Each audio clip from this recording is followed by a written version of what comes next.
Okay, Jake Paul versus Tommy Fury. Personally, I think that Tommy Fury is the more talented of the two. To me, he seems like he has faster hands, he's more athletic, he's quicker overall. The only intrigue here for me, with regards to who's going to win the fight, is whether Tommy Fury can handle the pressure. And that's no small thing, because many a talented fighter has lost to less talented opponents because they just couldn't handle the pressure.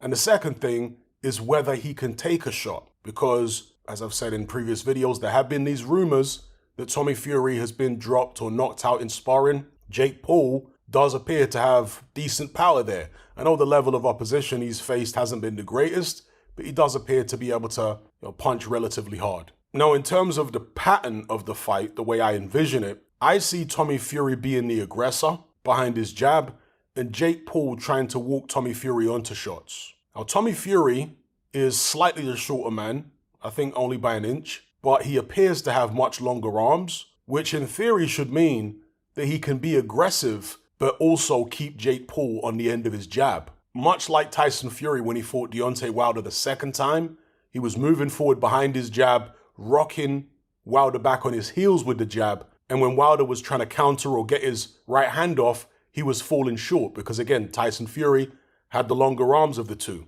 So similar idea, potentially, for Tommy Fury against Jake Paul. Not that I see him walking through Jake Paul the way that Tyson Fury walked through Deontay Wilder in the rematch. In fact, I don't think that's likely. From what I've seen of Tommy Fury, even though he can be assertive behind his jab, he doesn't have those puncher's instincts, let's just put it that way, whereby he's going in there to destroy opponents from the opening bell. And Jake Paul, again, he hasn't fought the best opposition himself, but there have been moments when he's been under pressure, particularly in the Anderson Silva fight, and he showed that he was able to survive. He had a certain degree of moxie. He knew how to maneuver around the ring and stay out of trouble when somebody's putting the heat on him. Now, obviously, Tommy Fury is a lot younger than Anderson Silva, and maybe he'll be able to apply a lot more pressure if he decides to go that route. But that's what I'm going to go with regards to what I think is most likely.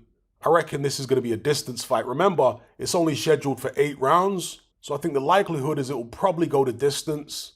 And I'm going to say Tommy Fury wins it on points. Could there be controversy? Potentially, because Jake Paul is the bigger star. He's the real cash cow here.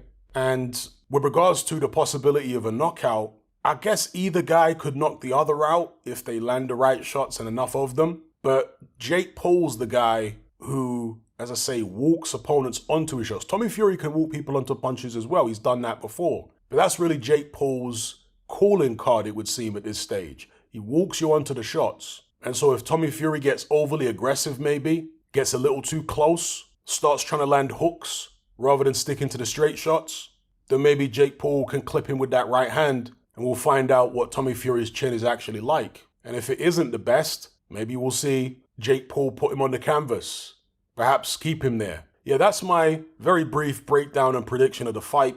And if Jake Paul does win, I reckon it'll probably be him on points, maybe a controversial decision on the cards, something like that. Let me know what you guys think in the comment section below. Are you sick and tired of the mainstream mindset? Does the dogmatic conformity and pathological ignorance have you tearing your hair out in frustration? Then don't be alone. Come and join our brotherhood on Patreon. We stand as a beacon of reason against an army of insanity. You'll gain access to my weekly topical podcast where we take more deep dives than Jacques Cousteau on an endless variety of subjects. There's also videos, interviews, live Q&As, as well as a vast back catalogue of previous episodes, including my popular Confessions of a Nightclub Bouncer series. You can listen via the Patreon app or download in high-quality MP3. Connect with myself and hundreds of other members in our Element chat group. There's no contract, no commitment, you can cancel at any time, and it's cheaper than a Mickey D's McMuffin. Just head to my Patreon page via the link below this video and select the tier called the Brotherhood of Reason. I'll see you over there.